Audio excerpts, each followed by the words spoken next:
Okay, gonna wait for a few people to join.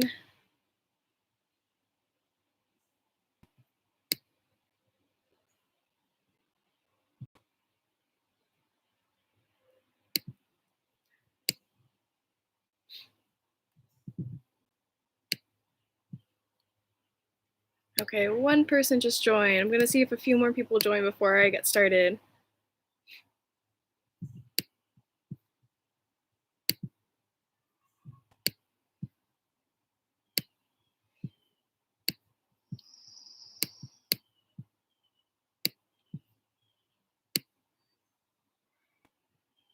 All right.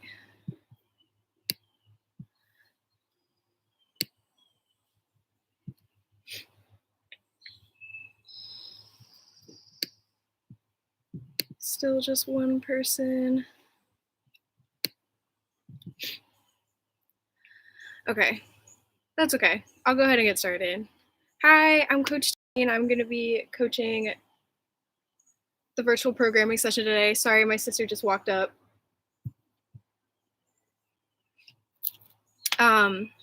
Today we're going to be talking about soccer skills. I'm going to be teaching you how to dribble and also doing a quick little warm-up that you can do with a soccer ball. And I'm also going to talk about your name related to your identity, and we're going to create an acrostic poem to kind of talk about that. If you are here from one of our after-school programs, you can text your attendance. You can join our attendance by texting your name as well as the school you go to the number 312-869-2729.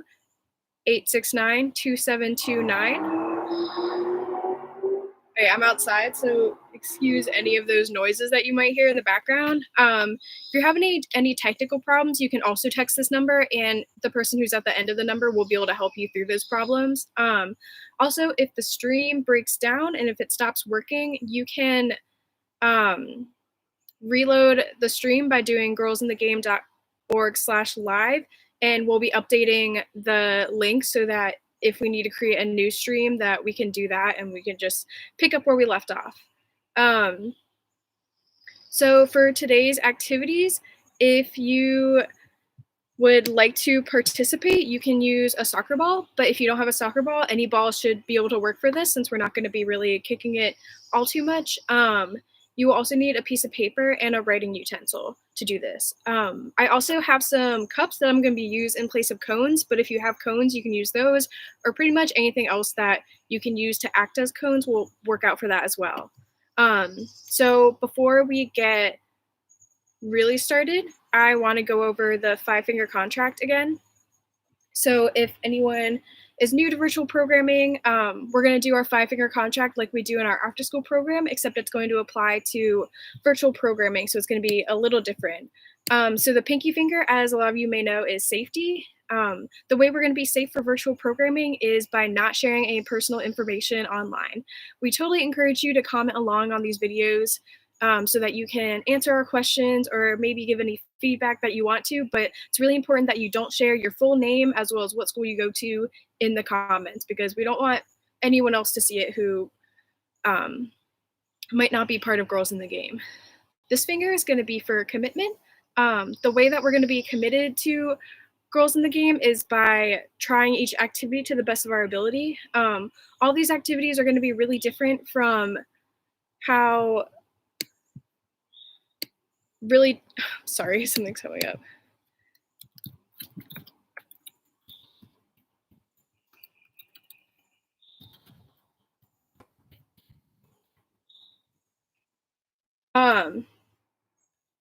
So we're going to try your activities to the best of these ability, because these activities are going to be really different and they might be a little challenging to do at home, but it's really important that you try your best for them. The middle finger is still going to be respect, and it's still going to be the same as it usually is. Be kind to each other, follow the directions of your coaches, especially if you're going to be joining team time after this virtual programming session. The fourth is going to be teamwork for your pointer finger, which means working together. These are a lot of activities that you can teach to your family members or any siblings that you may have. So if you want to engage them, then you can. And then finally, the thumb is going to be have fun.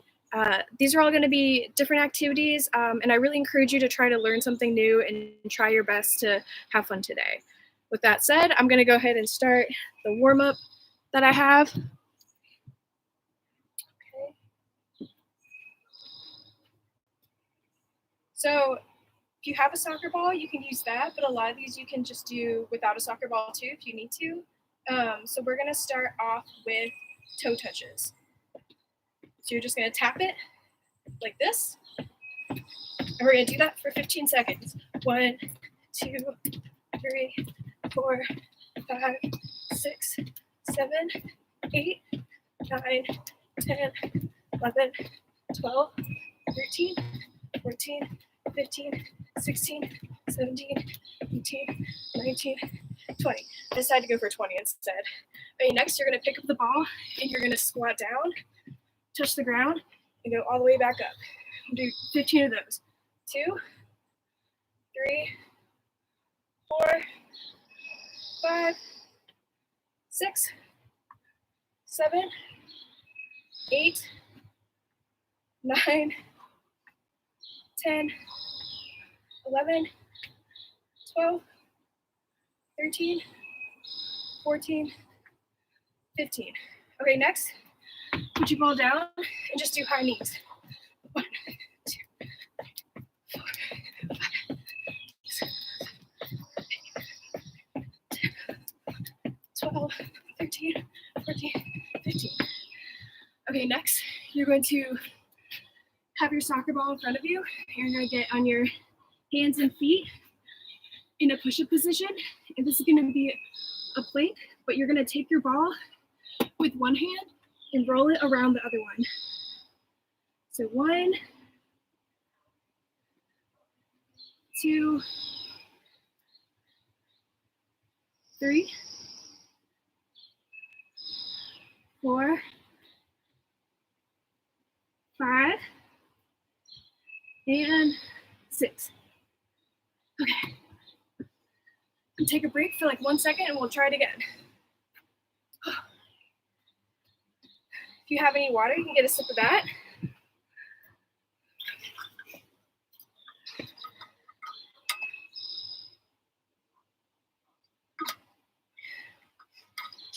Okay, let's do it one more time. So remember we start with toe touches.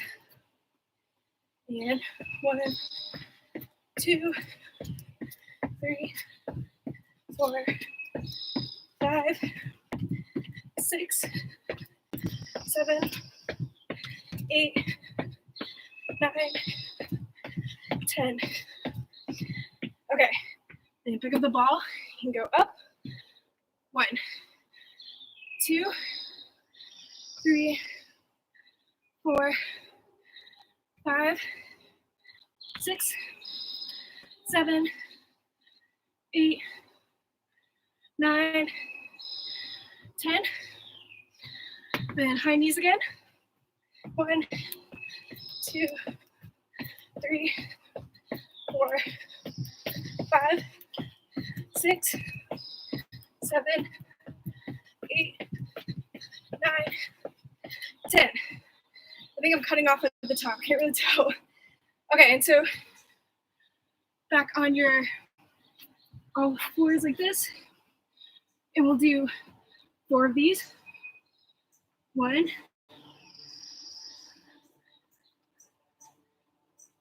2, 3, and 4. Oh, awesome. Put your ball down. If you are just joining us, remember you can text your attendance to the number that's posted below in the description. So next I'm gonna do some stretches. Okay. So you're gonna put your arm out, cross it over, and hug it. 1, 2, 3, 4, 5, 6, 7, 8, 9, 10. 1, 2, 3, 4, 5, 6, 7, 8, 9, 10. Here you go over. 1, 2, 3, 4, 5, 6, 7, 8, 9, 10. Other arm. 1, 2, 3, 4, 5, 6, 7, 8, 9, 10. All right. Grab your leg and hold it like this. Put your other arm out for balance, maybe. 1, 2, 3, 4, 5, 6, 7, 8, 9, 10. Ooh. 1, 2, 3, 4, 5, 6, 7, 8, 9, 10. All right, take your leg, put it out in front of you, and take your hand and pull it like this. 1, 2, 3, 4, 5, 6, 7, 8, 9, 10. Other side. 1, 2, 3, 4, 5, 6, 7, 8, 9, 10. Do some arm circles. 1, 2, 3, 4, 5. And the other way. 1, 2, 3, 4, 5. Some twists. 1, 2, 3, 4, 5, 6, 7, 8, 9, 10. Awesome. All right, so now you're going to grab your soccer ball again. We're going to talk about dribbling. So I'm going to see, hopefully you can see me all right. When you're dribbling, you're going to have the ball right in front of you. Dribbling is what they use in soccer to get the ball down the field. It's really important when you're dribbling to keep the ball as close to you as possible. Otherwise, if it's really far ahead of you or if it gets out of control, then another person from the other team can come and take the ball. So some things to remember, dribbling can be used with any part of the foot. So you can use this side, the inside, your laces, the top of your foot, or even the bottom of your foot.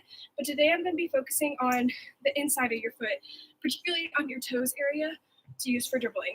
Just it's the easiest way to keep control of the ball. And that's probably the most important part of dribbling, in my opinion. So you're going to have the ball in front of you. I'm going to start to the side a little bit and go sideways. And you're just going to walk with the ball. So tap it between your feet with the top inside part of your toes.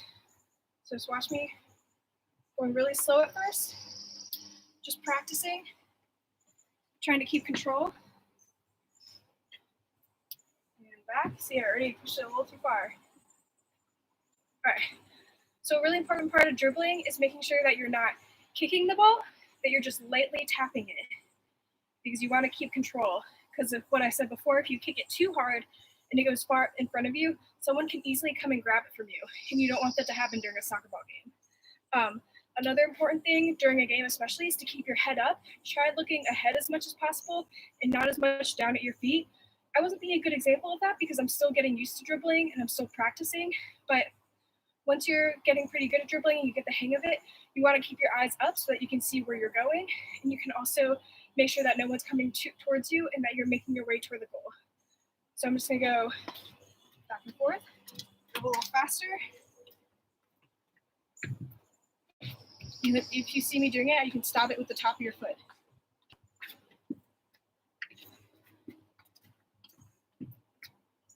All right. So now we're going to talk about changing directions, and I'm going to add some cones to try to make it a little more challenging. So you can change directions in a couple different ways. You can either use the inside or the outside of your foot. So for example, if I wanted to go to the right, this is my right, your left, I could use the outside of my right foot like this, or I could use the inside of my left foot like that. And so that's how you use to go side to side. The other way, if I'm going this way, I can use the inside of my right foot, like that, or the outside of my left foot, like that. And with changing directions, like with dribbling, you don't want to kick the ball super hard. What you really want to do is give it a nice push. So you see how my foot's starting in the ball and I'm just pushing it? That's going to give you the most control. But if I like hit it, I have to go all the way over here to go get it. Okay, so I'm going to put out a couple cones, which not really cones, but I'm using cups 1, 2, and we're just gonna start with 3 for right now. So if you can do this at home, you're gonna start on one side, and you're gonna go in between the cones. So use the moves that I taught you to try to move your way. So like I'll go outside like this, and in, around, inside, outside. But you see how I'm keeping really control of my footing there and the ball's not going away from me? I know I'm going really slow, but I'm keeping nice control. So I'll go one more time.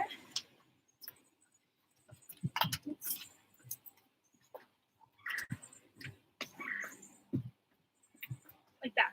So that's a really activity that you can do at home if you want to practice. Next week we'll do some more soccer probably, but right now I want to talk about names, and we're going to make an acrostic poem. So if you have a piece of paper, go ahead and get that out, and get a writing utensils as well. Before I get started on making it, I'm going to talk about we're going to talk about our names and how they relate to our identity and kind of help us make who we are. Something to remember, we all have first and last names. Everyone has them, and a lot of people have middle names as well. So my first name is Tierney, my middle name is Elizabeth, my last name is Whalen. Some people also have nicknames, and nicknames are often a shortened version of your name or something else that someone calls you who's really close to you. So a lot of my close friends call me Tier, or some of my family members call me T. And it's kind of like an endearing way that people you care about can call you something different that's really special to you.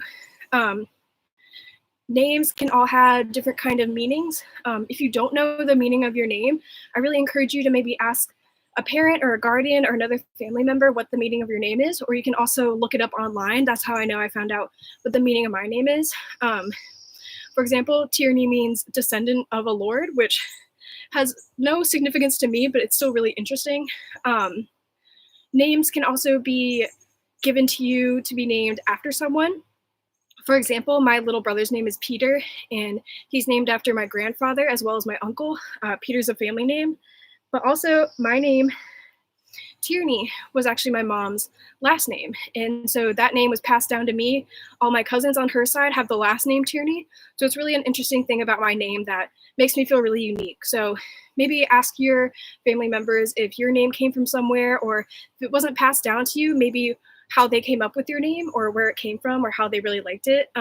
My sister's name is Charlotte, and that name actually came from one of my dad's favorite TV shows when she was born. So it's kind of like a funny story that I like to tell people. So names are a really important part of our identity and who makes us us. I know my name is really special to me, and so I think it's really important. And so now I'm going to talk about creating an acrostic poem that you can use to remember your name as well as brainstorm some positive qualities that you have about yourself. So what you need to do is get a piece of paper, and you're going to write your name down vertically on the left side of the paper. So like I have Tierney. So you can go ahead and do that with yours real quick. And what you're going to do is come up with descriptive words. Try to make them maybe positive qualities about yourself, and you're going to write them in for each letter in your name. Think of a word that starts with that letter. So let's see. I'm going to start with T, but if you don't go in order, that's okay. Sometimes it's hard to think of different words for certain letters. So T, I'm going to put terrific, because I think I'm terrific. For I is a tough one. At least I think it's a tough one. If you have any ideas, you can comment them down below. I think I'm going to put imaginative.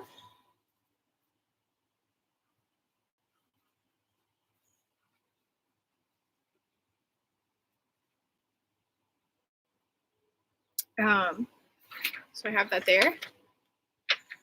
For E, I'll put, I have two E's, so I have to think of two of them. So the first one's going to be enthusiastic. you're having trouble thinking of words, feel free to comment on the video and I'll try to give some ideas to you of words you can use. But you can also look up descriptor words that start with this letter, and that can be really helpful to thinking of different words to use. R, I'm going to use reliable because I think I'm really reliable as a person. N, I think I'm just going to put nice because I think I'm a nice person too. This looks so really pretty so far. Another E, I'm going to put empathetic.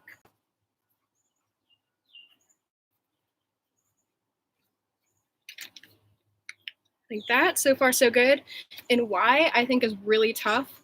So I'm just going to put yay because I'm excited. Exclamation mark.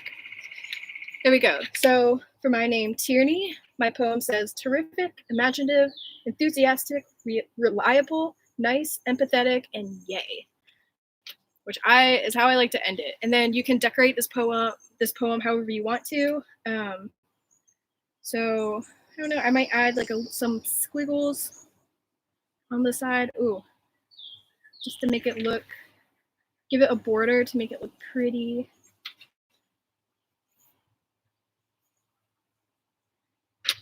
There we go. And you can hang this up somewhere just so you can remember really positive qualities about yourself and also think about your name and how it relates to those positive qualities.